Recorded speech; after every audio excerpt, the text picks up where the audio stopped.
¿Es o no es?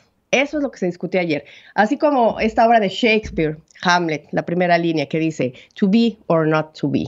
Eso no es una invasión. El vínculo más importante que tiene Rusia en función de ingreso en petróleo y sus derivados con Europa. Sí, Scholz no quería poner esto sobre la mesa, aunque decía Joe Biden que el Nord Stream, aguas, porque lo voy a poner en pausa. La información internacional con Adriana Braniff. Central FM. Equilibrio. ¿Habemos guerra? Ay, Pedro, nos habían dicho que 2021 iba a ser mejor que el 2020 y después que el 2022 iba a ser mejor que el 2021.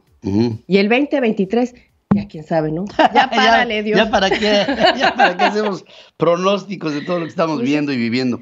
Porque ya, ¿no? Pues ya empezó el conflicto.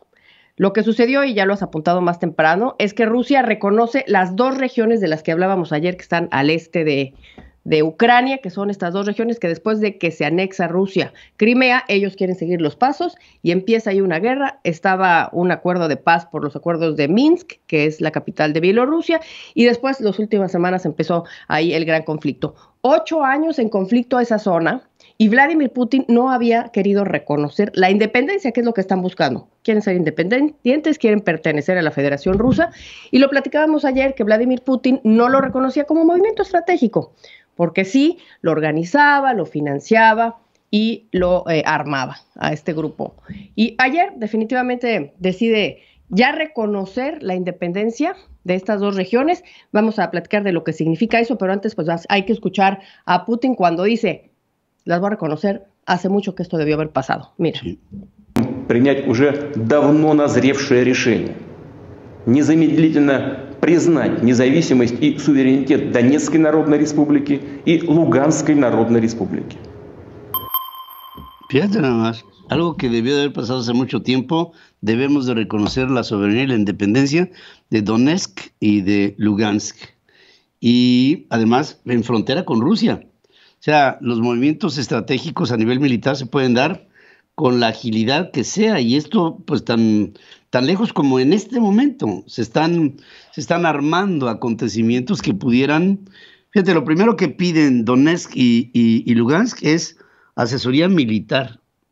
Es lo primero que piden de Rusia. Lo que te pone es, digo, si tienes una necesidad, lo primero que pides una vez que te haces independiente es sobre eso, ¿no? Y la necesidad parece que tienen es la de defenderse en contra de lo que era su territorio. Sí, que de hecho ya lo han venido haciendo. O sea, esa ayuda militar ya ha estado presentándose desde hace 8 años, pero ahorita podríamos decir que se oficializa, porque cuando reconoce estas dos provincias, Rusia, bueno, no se llama provincias, territorio sin Estado, hay que ponerle, porque no es un Estado, es un territorio sin Estado.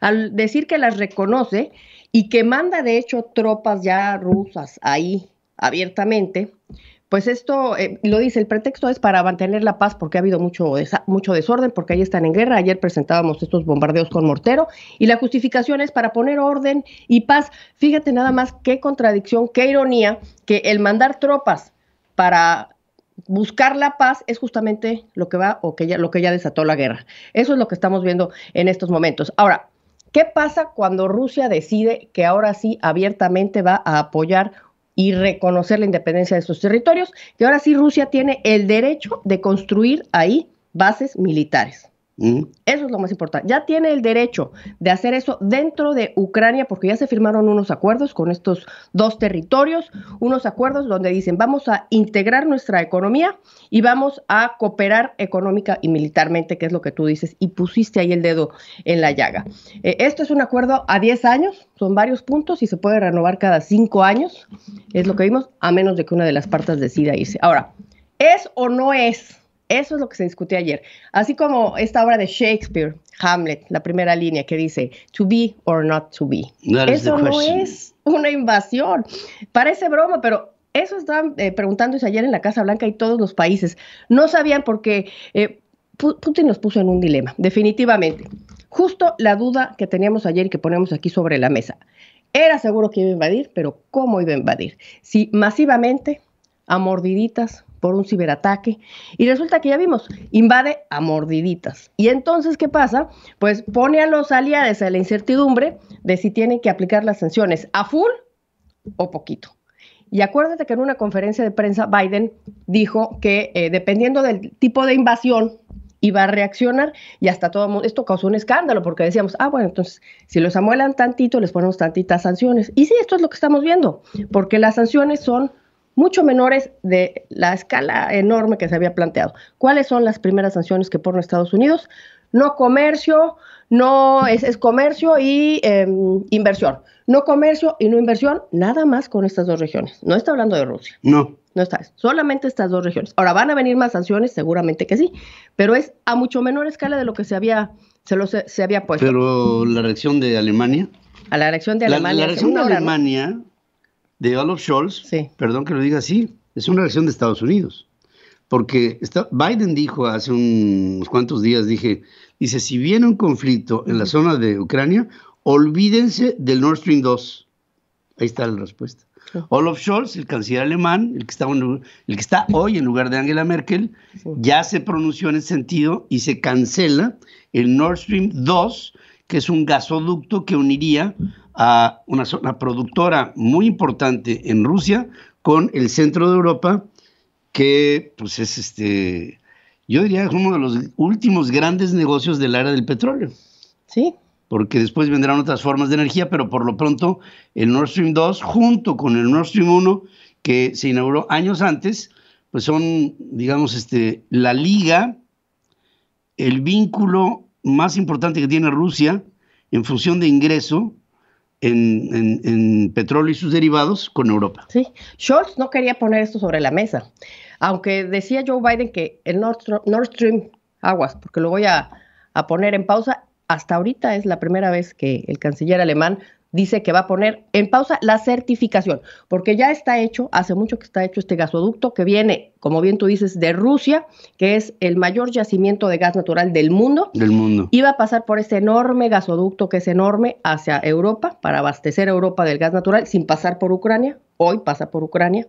Este gasoducto va a evitar pasar por Ucrania y siempre fue polémico. ¿Por qué? Porque se sabía que si Rusia iba a tener el control de este gasoducto, y lo va a hacer con su gasera Gazprom, que es la gasera rusa, y también negocio para Alemania, iba a tener mucho control en Europa, y entonces esto se veía como peligroso. Así es que sí, eso. Ahora, la reacción de China rápidamente. Muy bien. Decías tú, China ya condenó los ataques. Bueno, lo que yo estoy viendo aquí de China, hubo una reunión de emergencia de Naciones Unidas ayer, lunes, en la noche, después de que sucedió todo este asunto. Y pues todo el mundo se pronunció. El embajador chino ahí hace una declaración muy breve y dice, hay que irnos por el diálogo, hay que irnos con mesura, pero nunca habló de no reconocer la independencia de estas dos. O sea, lo dejó ahí en el aire. Sí, para China hay mucho, porque yo pienso, China se ha hecho rica en los últimos 20 años en su relación con Estados Unidos, porque se convirtió en la maquiladora de los Estados Unidos en todos los órdenes, ¿no? Uh-huh.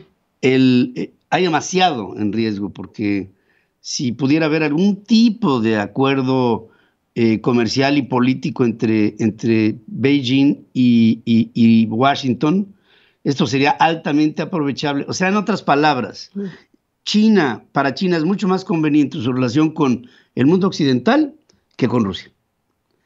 Que hizo así el amago Xi Jinping de que a lo mejor jalaba con Vladimir Putin, sí, hasta el terreno de lo real. En el terreno de lo real se echa para atrás.